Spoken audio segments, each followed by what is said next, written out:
Have you ever wondered why, even when you're surrounded by people, you still feel misunderstood? Why, even amid laughter and conversation, there's an internal silence that feels impossible to fill?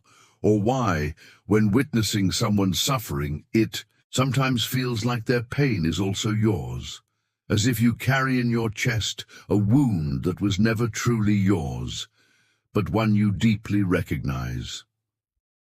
Carl Jung, the Swiss psychiatrist and thinker who revolutionized psychology, may not have used the word empathy in the modern, popular sense, but he dedicated decades of his life to investigating what connects us emotionally and invisibly to others.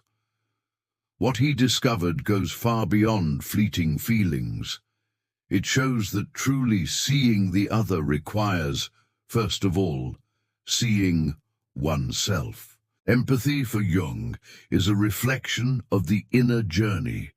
Jung believed that every human being carries within them a shadow, not a physical one, but a symbolic psychological part of us that remains hidden, suppressed, forgotten. This shadow represents everything we try to hide or repress: our fears, frustrations, anger, insecurity, jealousy, impulses, and even unrecognized talents. Here's the crucial point. What you do not confront in yourself will become your fate.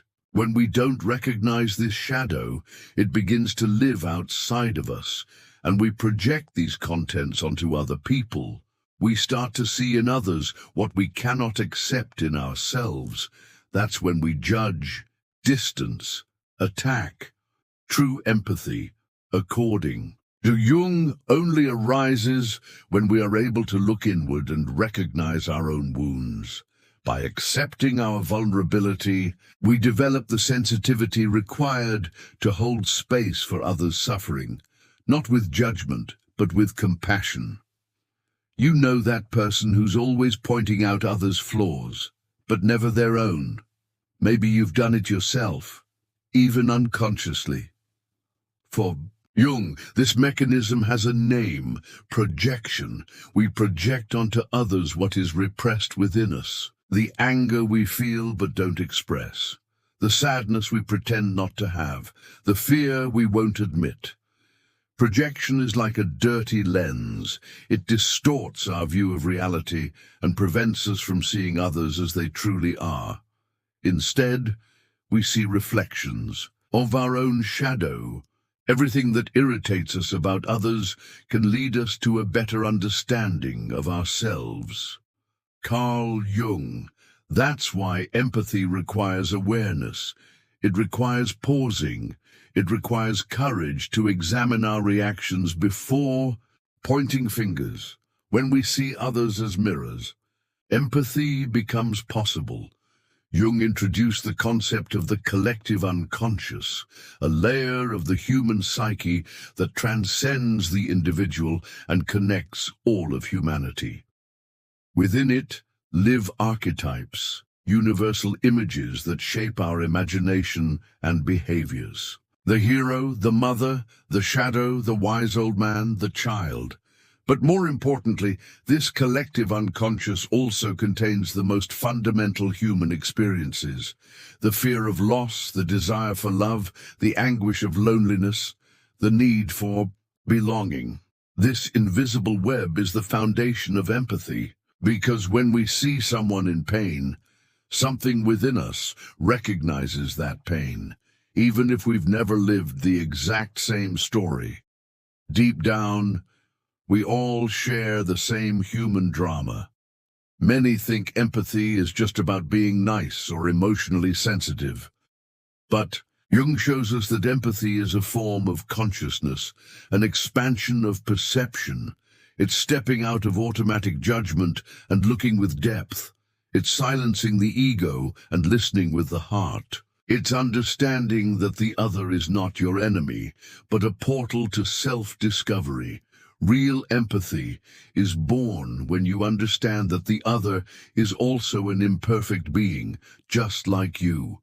That they're also trying to cope with pain, trauma, memories, and in understanding them, you begin to heal parts of yourself that were long forgotten. Jung saw every human relationship as a mirror. Every emotion awakened by another person, be it admiration, anger, envy, or compassion, is a reflection of something within us.